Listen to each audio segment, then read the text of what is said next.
Arrête tout de suite. Pose ce téléphone. Si tu t'apprêtais à envoyer ce fameux « Coucou, ça va ?» ou ce pathétique « Bonne journée, ma belle », tu es en train de tuer tes chances avant même que ta journée n'ait commencé. Tu crois être poli, tu crois être présent. En réalité, tu es prévisible. Et dans la psychologie de la séduction, la prévisibilité est le cancer du désir. Une femme ne tombe pas amoureuse de l'homme qui la salue comme un collègue de bureau.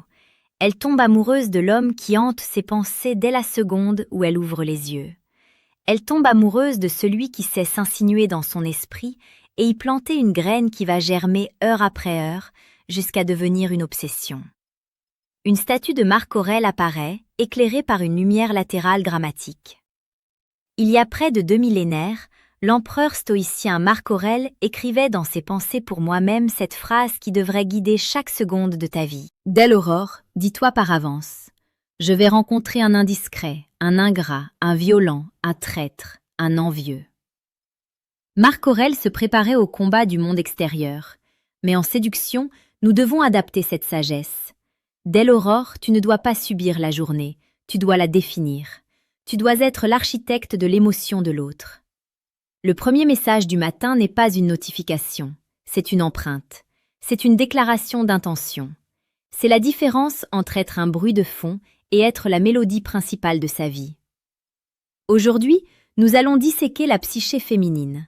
Je vais te donner 7 messages de bonjour, 7 armes de précision psychologique qui vont bien au-delà de la politesse. Ces messages vont toucher ses sens, son imagination, son besoin de sécurité et son désir brûlant. Si tu veux comprendre comment fonctionne réellement l'esprit féminin et devenir cet homme inoubliable, bienvenue sur âme stoïque. Ici, nous ne jouons pas. Nous étudions la séduction la plus précieuse, celle qui élève l'esprit et capture le cœur. Abonne-toi maintenant, car ce que tu vas apprendre aujourd'hui risque de changer ta réalité sentimentale pour toujours. Écran noir avec le chiffre 1 en blanc. Commençons par le plus puissant des leviers, la mémoire sensorielle. La plupart des hommes communiquent avec la logique. J'espère que tu as bien dormi. C'est logique, c'est factuel, c'est ennuyeux. Une femme vit ses émotions à travers ses sens. L'odorat, le toucher, l'ouïe. Si tu veux qu'elle pense à toi toute la journée, tu ne dois pas parler à son cerveau rationnel, mais à son système limbique, le siège des émotions. Le premier type de message consiste à évoquer un souvenir précis, un moment partagé, en insistant sur une sensation physique. L'exemple : je me suis réveillée avec l'odeur de ton parfum encore sur mon oreiller. C'est une torture de devoir me lever et de laisser cette odeur derrière moi. L'analyse psychologique. Pourquoi ce message est-il dévastateur ? Premièrement, il est intime. Tu parles de ton lit, de ton oreiller, de l'espace le plus privé qui soit. Tu l'invites mentalement dans tes draps. Deuxièmement, il valide sa féminité. Tu lui dis que son essence, son odeur, a un pouvoir sur toi. Troisièmement, tu utilises le mot « torture ». C'est un mot fort, passionné. Tu ne dis pas « c'est dommage », tu dis que c'est une souffrance de ne pas être avec elle. Cela crée une tension romantique immédiate. Dès qu'elle lira cela, son cerveau va tenter de recréer l'odeur. Elle va s'imaginer dans ton lit. Elle va visualiser ton corps se réveillant. Tu viens de déclencher une boucle de dopamine. Elle ne pensera pas à son café ou à ses emails. Elle pensera à ton oreiller. Le monde des rêves est le pont direct vers l'inconscient. Dire à quelqu'un que tu as rêvé de lui est une technique de manipulation bienveillante extrêmement puissante. Mais attention, la plupart des hommes se trompent en racontant tout le rêve. L'erreur est de tout dévoiler. J'ai rêvé qu'on mangeait une pizza. Inutile. Pour qu'elle pense à toi, tu dois utiliser ce qu'on appelle en psychologie l'effet Zeigarnik. Cet effet stipule que le cerveau humain retient beaucoup mieux les tâches inachevées ou les informations incomplètes. Tu dois créer un open loop, une boucle ouverte. L'exemple : tu étais dans mon rêve cette nuit. Je ne devrais probablement pas te raconter ce qui s'y passait, je vais rougir rien que d'y penser. Passe une bonne journée. L'analyse psychologique. C'est brutal, c'est un piège mental parfait. Tu lui dis qu'elle était là, connexion. Tu dis que tu ne peux pas raconter, interdit, tabou. Tu dis que tu vas rougir, implication sexuelle ou très romantique. Et tu conclus par « bonne journée », retrait de l'attention. Que va-t-il se passer? Elle va devenir folle de curiosité. Elle va passer sa matinée à se demander « qu'est-ce qu'on faisait? Est-ce que c'était sale? Est-ce que c'était romantique ?» Elle va forcément te répondre pour savoir. Et même si tu ne lui dis jamais vraiment, tu as gagné. Tu as occupé son espace mental. Tu as transformé une simple notification matinale en une énigme excitante. À ce stade de la vidéo, j'aimerais que tu prennes un instant. Dis-moi en commentaire, quel est le message le plus marquant que tu aies jamais reçu au réveil? Celui qui t'a hanté toute la journée? Partage ton expérience. Nous apprenons tous des victoires des autres. Nous vivons dans un monde superficiel. Elle reçoit sans doute des dizaines de messages sur son physique, sur ses yeux, sur son corps, sur les réseaux sociaux. Si tu joues sur ce terrain, tu es un parmi d'autres. Le véritable séducteur stoïque sait voir l'âme. Il sait que la plus grande soif d'un être humain est d'être compris et soutenu dans ses ambitions. Ce message ne vise pas à l'exciter sexuellement, mais à l'allier émotionnellement à toi en tant que pilier de force. C'est ce que j'appelle la séduction de mentor. L'exemple: je sais que tu as cette grosse présentation aujourd'hui, ou cet examen, ou ce défi. Je voulais juste te dire que j'ai une confiance absolue en tes capacités. Tu as une force en toi que peu de gens voient, mais moi je la vois. Va et détruis tout sur ton passage. L'analyse psychologique. Ici, tu ne parles pas de toi, tu parles d'elle. C'est de l'altruisme perçu. Tu montres que tu écoutes, tu te souviens de son événement important. Tu la valides non pas comme un objet de désir, mais comme une personne compétente et forte. Moi, je la vois, crée une complicité exclusive. Nous contre le reste du monde. Ce message est puissant car il agit comme un talisman. Durant sa journée, quand elle sera stressée, elle relira ton message. Tu deviens sa source de courage. Et quand elle réussira, c'est à toi qu'elle voudra l'annoncer en premier, car tu étais le seul à croire en elle dès le matin. Le fond devient noir, seul le logo du livre apparaît. C'est ici que réside la nuance entre un simple dragueur et un homme de valeur. Comprendre ces dynamiques de pouvoir, de soutien et de désir ne s'improvise pas, c'est une science. Si tu sens que tu manques parfois de repartie, que tu ne sais pas comment transformer une conversation banale en interaction brûlante, il est temps de passer au niveau supérieur. Je t'invite, de façon utile et discrète, à cliquer sur le deuxième lien en description. Tu y trouveras mon ouvrage, Le manuel brutal du séducteur stoïque. Ce n'est pas un livre pour les garçons, c'est un manuel de guerre psychologique pour les hommes qui veulent conquérir. Télécharge-le maintenant si tu es prêt à cesser d'être spectateur de ta vie amoureuse. Revenons à nos messages. Le 4e message joue sur l'intelligence et l'association d'idées. Le but ici est de lui montrer que ta vie est intéressante, mais que malgré tout, elle y manque. C'est une technique de push-pull, pousse-tire. L'exemple: je viens de voir quelque chose qui m'a immédiatement fait penser à toi et à ce que tu m'as dit hier. Je souris comme un idiot dans la rue maintenant. L'analyse psychologique. Encore une fois, le mystère. Qu'as-tu vu? Mais c'est plus subtil. Tu lui dis que le monde extérieur te rappelle son existence. Cela signifie qu'elle fait partie de ton prisme de réalité. Et la fin, je souris comme un idiot. C'est de la vulnérabilité contrôlée. Tu admets qu'elle a un effet physique sur toi, le sourire, mais tu le fais avec autodérision. Les femmes adorent les hommes qui sont assez confiants pour admettre qu'ils sont touchés. C'est un message qui appelle une réponse immédiate. « C'était quoi? Dis-moi !» Tu as engagé la conversation sans même poser de questions. C'est l'art de la rhétorique passive. Le désir n'est pas la satisfaction. Le désir, c'est le manque, c'est l'attente. Comme le disait Platon, on n'aime que ce qu'on ne possède pas tout à fait. Pour qu'elle pense à toi toute la journée, tu dois créer une attente pour le soir ou pour le futur proche. Tu dois lui donner une récompense à visualiser.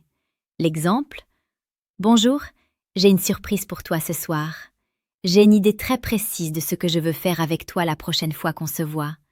Prépare-toi psychologiquement. L'analyse psychologique. C'est autoritaire, c'est direct. J'ai une idée très précise. Cela démontre du leadership. Les femmes sont biologiquement programmées pour être attirées par les hommes qui savent ce qu'ils veulent et qui prennent des décisions. Prépare-toi psychologiquement. C'est un défi, c'est un jeu. Toute la journée, elle va scanner les possibilités.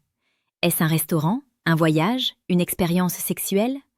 Son imagination travaillera pour toi bien plus fort que n'importe quel texte explicite que tu pourrais écrire. Tu as planté le virus de l'anticipation. Nous avons parlé des sens, du mystère, de l'ambition. Parlons maintenant de l'unicité. Chaque femme veut sentir qu'elle est spéciale, non pas parce qu'elle est belle, ce qui est génétique et accidentel, mais pour qui elle est. L'exemple? Je réfléchissais à notre conversation d'hier soir. J'adore la façon dont ton esprit fonctionne. C'est rare de rencontrer quelqu'un avec une telle intelligence émotionnelle ou un tel sens de l'humour cinglant. Ça me fascine. L'analyse psychologique. C'est un compliment haut de gamme. Dire « tu es belle » vaut 1 point. Dire « j'adore comment ton esprit fonctionne » vaut 100 points. Pourquoi? Parce que cela valide sa personnalité. Tu lui dis « je te vois, toi, derrière le masque social ». Le mot « fascine » est crucial. Être fasciné est plus fort qu'être intéressé. C'est être captivé. En recevant cela le matin, elle se sentira valorisée, intelligente et unique. Elle associera cette sensation de bien-être directement à ton nom qui s'affiche sur son écran. C'est du conditionnement pavlovien positif. Enfin, le dernier message. Celui-ci est à utiliser avec parcimonie, seulement quand la connexion est déjà établie. C'est l'arme nucléaire de l'émotion, c'est la vérité nue. Le stoïcisme nous apprend à accepter nos émotions sans en être esclaves. Dire la vérité sur ce que l'on ressent, sans attendre de retour, est une preuve de force suprême. L'exemple? Honnêtement, je n'avais pas prévu de m'attacher à qui que ce soit en ce moment. Mais tu es en train de foutre en l'air tous mes plans, et le pire, c'est que j'adore ça. Bonne journée. L'analyse psychologique. C'est incroyablement romantique, parce que c'est une reddition réticente. Tu dis « je ne voulais pas ». Tu es un homme difficile à avoir, un défi. Tu dis « tu fous en l'air mes plans ». Elle a du pouvoir, elle est spéciale. Tu dis « j'adore ça ». Tu acceptes l'aventure. C'est le scénario classique du bad boy qui change pour une seule femme. C'est l'archétype narratif qui fait vendre des millions de romans d'amour. En incarnant cet archétype, tu deviens le protagoniste principal de son film mental. Elle ne pourra pas s'empêcher de sourire et de ressentir des papillons dans le ventre. Elle a gagné ton intérêt et elle voudra le garder. Ces 7 messages ne sont pas des formules magiques à copier-coller bêtement. Ce sont des principes. Le principe du mystère, de la validation, du défi, de l'intimité sensorielle. Le but n'est pas de la harceler. Le but est de tirer une flèche précise le matin et de laisser le poison de l'amour se diffuser lentement dans ses veines jusqu'au soir. Rappelle-toi, la séduction se joue dans l'espace, dans le silence entre 2 messages. Envoie ton message, puis retire-toi. Va vivre ta vie, sois occupé, sois stoïque. Laisse-lui l'espace pour que tu lui manques. Attends, ne pars pas. Tu as maintenant les munitions, tu as les 7 messages, mais il y a un problème majeur qui fait échouer 90% des hommes, même ceux qui envoient le message parfait. L'envoi du message n'est que l'étincelle. Ce qui va déterminer si le feu prend ou s'il s'éteint misérablement, c'est que tu fais après. C'est la gestion du silence, c'est la maîtrise du temps. Si tu coupes cette vidéo maintenant, tu es comme un homme qui allume une mèche de dynamite et qui s'assoit dessus en attendant que ça explose. Tu vas te faire mal. Restons ensemble encore un moment. Je vais t'enseigner l'art stoïque de la réponse différée et l'arme secrète que j'ai gardée pour la fin, la voix. Imagine la scène. Tu as envoyé ce message puissant, le numéro 3 sur l'ambition ou le numéro 7 sur la vulnérabilité. Ton cœur bat un peu plus vite. Tu poses ton téléphone. Et là, le piège se referme. Tu le reprends 2 minutes plus tard. Est-ce qu'elle a vu? Pourquoi elle ne répond pas? Est-ce que c'était trop fort? Écoute-moi bien. La seconde où tu commences à douter, tu as perdu ton cadre. Sénèque, le grand philosophe stoïcien, disait « Il n'est pas de vent favorable pour celui qui ne sait pas où il va ». Si ton humeur dépend de sa notification, tu es un esclave. Et une femme ne peut pas respecter un esclave. Elle ne peut pas désirer un homme dont la stabilité émotionnelle dépend d'un emoji sur un écran. Voici la règle d'or d'âme stoïque pour l'après-message. Une fois le missile lancé, tu disparais.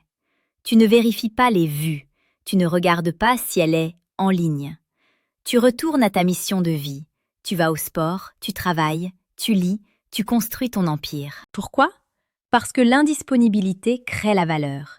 Si tu lui envoies un message magnifique à 8 heures du matin et que tu réponds à sa réponse dans la seconde à 8h05, tu détruis tout le mystère. Tu lui cries subconsciemment « Je n'ai rien de mieux à faire que de t'attendre ». Laisse mariner. Laisse-la se demander si tu pensais vraiment ce que tu as dit ou si tu es déjà passé à autre chose. Le temps joue en ta faveur. Je t'ai donné des textes, mais nous sommes des animaux biologiques. Et il y a une chose qui touche le système nerveux féminin bien plus profondément que des pixels sur un écran. C'est la fréquence de ta voix. Le message vocal du matin est une technique de niveau expert. Le matin, ta voix est différente. Tes cordes vocales sont détendues. Ta voix est plus grave, plus rauque, plus caverneuse. C'est ce qu'on appelle la morning voice. D'un point de vue évolutif, une voix grave est signe de taux de testostérone élevé et de dominance. Au lieu d'écrire le message numéro 1 sur l'odeur de son parfum, enregistre-le. Mais attention à la technique, ne parle pas vite, ne crie pas, parle lentement, bas, comme si tu lui chuchotais directement à l'oreille alors qu'elle est encore sous la couette. Fais des pauses. L'exemple audio, imagine-le avec une voix grave et lente. Je viens de me réveiller et j'ai encore ton image en tête. C'est assez distrayant. J'espère que ta journée sera moins obsédante que la mienne. À plus tard. L'analyse. En envoyant ça, tu crées une intimité physique virtuelle. Elle va mettre son téléphone à l'oreille pour t'écouter. C'est un geste intime. Ta voix va résonner dans sa tête. Si tu combines le texte stoïque et la voix masculine, tu deviens une drogue dure. Visuel, le narrateur fixe l'objectif. Regard intense. C'est ce genre de détails, ce genre de nuances psychologiques que j'approfondis dans le manuel brutal du séducteur stoïque. Je ne peux pas tout dire sur YouTube, la censure et l'algorithme me limitent. Mais dans le livre, je suis sans filtre. Je t'explique comment calibrer ta voix, comment utiliser le silence, comment punir le manque de respect par le retrait d'attention. Si tu ne l'as pas encore téléchargé via le 2e lien en description, tu te bats avec une main attachée dans le dos. Libère ton potentiel maintenant. Parlons d'un concept controversé. On dit souvent ne jamais envoyer 2 messages de suite. En général, c'est vrai. Mais il existe une exception. L'exception du correctionnel ludique. Si tu as envoyé un message romantique et qu'elle répond de façon froide ou avec un simple « merci », ne sois pas frustré. Utilise le double texting inversé pour la remettre à sa place gentiment tout en restant séduisant. L'exemple, elle répond « Merci, c'est gentil, bonne journée !» Réponse froide. Tu réponds, 3 heures plus tard « Waouh, quel enthousiasme! Tu vas me faire rougir avec tant de passion. Calme-toi un peu. » L'analyse. C'est du sarcasme de haut niveau. Au lieu de chercher sa validation, « Ah mince, elle n'a pas aimé ?» Tu te moques de sa froideur. Tu cadres l'interaction comme si c'était elle qui était bizarre, pas toi. Tu montres que tu n'es pas affecté. Tu as de l'humour. Tu es au-dessus de ça. C'est incroyablement attirant car cela démontre une confiance en soi inébranlable, digne d'un Zénon de Citium face à l'adversité. Attention, si tu envoies un message incroyable tous les matins à 8 heures pile, tu deviens le réveil matin. Tu deviens un utilitaire. La séduction meurt là où l'habitude commence. Pour qu'elle pense à toi toute la journée, elle doit aussi ressentir le manque. La stratégie est la suivante. Lundi, message puissant, type numéro 5, projection future. Mardi, message vocal, type morning voice. Mercredi, rien. Silence radio total le matin. Pourquoi ce silence le mercredi? Parce que le mercredi matin, elle va se réveiller. Elle va regarder son téléphone, rien. Elle va aller sous la douche, rien. Elle va prendre son café, toujours rien. Soudain, l'angoisse monte. Pourquoi il n'a pas écrit? Est-ce que j'ai dit quelque chose de mal? Est-ce qu'il parle à une autre? À cet instant précis, tu as gagné. Tu occupes 100% de son espace mental par ton absence. Comme le disait un sage, on ignore ce qui est acquis, on désire ce qui nous échappe. En milieu de journée mercredi, quand tu lui enverras enfin un message banal, elle ressentira un soulagement immense et une bouffée de dopamine 10 fois supérieure à la normale. C'est cruel? Non, c'est la nature humaine, c'est la biologie. Et sur âme stoïque, nous ne jugeons pas la réalité, nous l'utilisons. Tu as maintenant un plan de bataille complet.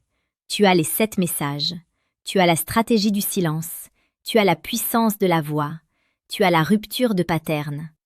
Ne sois pas un consommateur d'informations, sois un praticien. La plupart des hommes qui regarderont cette vidéo fermeront l'onglet et retourneront à leur vie médiocre d'envoyeur de « Coucou, ça va ?» Ne sois pas cet homme. Choisis une femme, celle qui te plaît vraiment. Pas celle qui est facile, celle qui te challenge. Et demain matin, applique la méthode. Mais avant ça, j'ai une mission pour toi. Je veux que tu mettes en commentaire ci-dessous « Je prends le contrôle ». Écris-le. Engage-toi envers toi-même et envers notre communauté. Que cet espace commentaire devienne le quartier général des hommes qui ont décidé de reprendre leur pouvoir viril. Si tu veux aller plus loin, si tu veux que je t'accompagne chaque jour, abonne-toi à la chaîne Âme Stoïque. Chaque vidéo est une brique de plus dans la construction de ta citadelle intérieure. Et n'oublie jamais, une femme ne tombe pas amoureuse de ce que tu fais pour elle. Elle tombe amoureuse de ce qu'elle ressent quand elle pense à toi. Fais-la penser, fais-la rêver, fais-la douter. C'est ça la voix du séducteur stoïque. À demain.